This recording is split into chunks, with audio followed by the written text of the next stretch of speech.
नमस्कार। आत्मा चैनल देख रहे सभी दर्शकों का अदिति की तरफ से हार्दिक स्वागत है।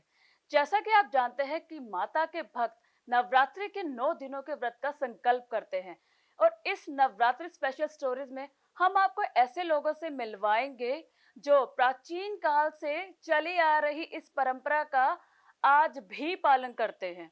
आइए मिलवाते हैं मिसेस नीरू मित्तल मैम से, जो अपने बाल्य अवस्था से लेके आज तक इस व्रत का पालन करती आ रही हैं। जय माता दी। Myself Neeru Mittal.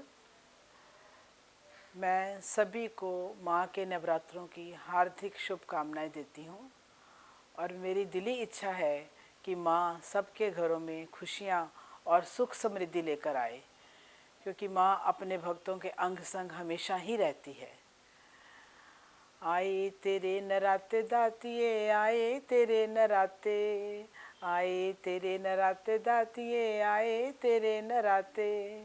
कंजका पूजा जोत जगावा, कंजका पूजा जोत जगावा, रोज करा जगराते दातिये, आए तेरे नराते दातिये, आए तेरे नराते।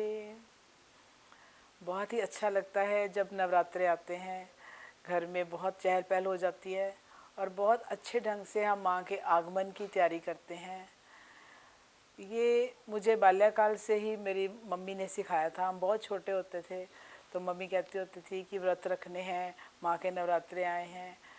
तो तभी से माँ में बहुत विश्वास बन गया और ऐसे का विश्वास बन गया कि जैसे बड़ी हंसी वाली बात है ये कि जब भी कुछ हमें चाहिए होता था, कोई एग्ज़ाम में नंबर ज़्यादा चाहिए या कुछ भी चाहिए, तो हम छोटी सी एक पर्ची लिख के माँ की जो मूर्ति रखी हुई थी उसके नीचे रख देते थे। तो ये भगवान की कृपा से होता था ऐसे कि थोड़े दिनों में वो बात हमारी पूरी हो जाती थी। तो उससे क्या हुआ कि दिन प्रतिदिन बात पूरी होने से माँ में विश्वास बहुत बढ़ता गया और ऐसा विश्वास बढ़ गया कि बस ऐसे लगता था कि रोज़ अगर माँ को नहीं देखेंगे तो हमारे आज जैसे कोई कमी है, ऐसा फील होता रहता था। फिर मेरी शादी हुई तो यहाँ पे ये दुर्गा माता मंदिर के पास ही मैं रहती हूँ, यहाँ शादी हुई। तो एक रूटीन बना ली कि रोज़ हमने दुर्गा माता मंदिर जगराऊं पुल जाना ही जाना है, चाहे बारिश है धूप है जैसा भी है, तो मंदिर जाना है। कोई भी बात मन में सोच लेते थे कि वो बस मंदिर जाएंगे तो वो पूरी होनी है। और बाहर मंदिर से बाहर निकलते ही मतलब गेट पे खड़े होकर भी आगे अगर संगत भी खड़ी है तो जब तक भीड़ ख़त्म नहीं हो जाती थी तो माँ के दर्शन करके ही घर वापस आना है। ऐसे लगता था कि हम माँ को साथ लेके अपने घर आ रहे हैं। इस तरह का विश्वास दिन पर दिन बढ़ता चला गया। फिर उसके बाद शादी के बाद पता ही आपको भी कुछ ना कुछ घर में प्रॉब्लम आती है, तो वही मैंने अपनी बचपन वाली रूटीन शुरू कर दी कि छोटी सी चिट्ठी लिखनी और वो माँ का जो मंदिर में गल्ला है उसमें डाल देनी। तो उसमें भी वो एक बड़ी आश्चर्यजनक बात होती थी कि गले में वो चिट्ठी डालने के बाद पता नहीं पंडित जी के हाथ लगती थी नहीं लगती थी, मेरे को नहीं पता, पर वो मेरी बात ज़रूर पूरी हो जाती थी। ऐसे करते करते मेरी कितनी ही मन की जो बातें थी वो माँ पूरी करती चली गई, करती चली गई। उससे माँ में बहुत ही विश्वास बन गया।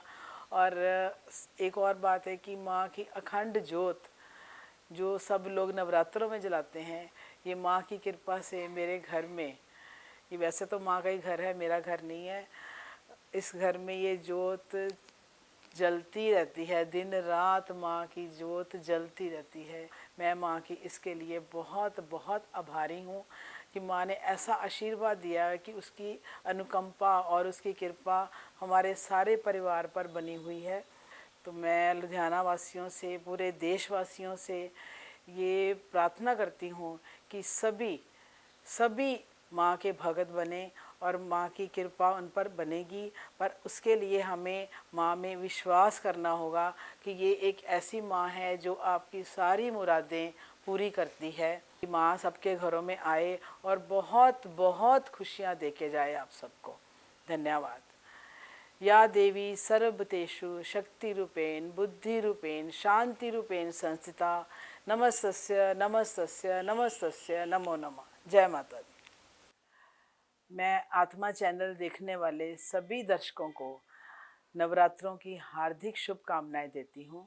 आज माँ का पहला नवरात्रा है शैलपुत्री रूप है, आप उस रूप में माँ को सजाएं और माँ का वंदन करें और फिर आप देखिए घर में आपके माँ की कृपा कैसे बरसती है। ये आप सोच भी नहीं सकते। आप बाद में मेरे को याद करेंगे कि सही कहा था उन्होंने कि माँ की कृपा और अनुकंपा आपके घर में बहुत बरसेगी अगर आप माँ का बहुत अच्छे तरीके से गुणगान और पूजन करेंगे। धन्यवाद।